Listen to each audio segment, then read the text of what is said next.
ఈ అమ్మాయి బండరాయిని ఈజీగా పైకి లేపి పక్కన పడేస్తుంది. అయితే దీన్ని చూసిన ముగ్గురు అన్నదమ్ములు షాక్ అయిపోతారు. వీళ్లకు ఈమెను చూడగానే 20 సంవత్సరాల క్రితం తప్పిపోయిన తమ చెల్లెలు గుర్తు వస్తుంది. ఎందుకంటే వీళ్ల చెల్లికి చిన్నతనంలో ఇలా బండరాళ్లను పైకి లేపే శక్తి ఉండేది.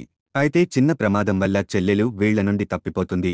20 సంవత్సరాలు గడిచిన తర్వాత ముగ్గురు అన్నదమ్ముల్లో పెద్దవాడు కంపెనీ మేనేజర్ అవుతాడు, రెండవవాడు మిలిటరీ ఆఫీసర్ అవుతాడు, మూడోవాడు సెలబ్రిటీ అవుతాడు. ఒకరోజు బంధువుల కుర్రాడు వీళ్ల ముగ్గురికి ఫోన్ చేసి మీ చెల్లి ఆచూకీ దొరికిందని చెప్తాడు. దీనితో వీళ్లు అన్ని పనులు వదిలేసి తప్పిపోయిన తన చెల్లెల్ని తీసుకురావడానికి బయలుదేరుతారు. అయితే వీరి చెల్లెలు కన్స్ట్రక్షన్ సైట్లో డబ్బు కోసం పనిచేస్తూ ఉంటుంది.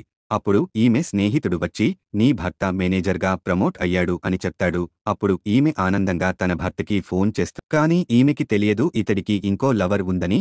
ఈమె ఇంటికి రాగానే ఈమె అత్తగారు చెంపపై కొడుతుంది.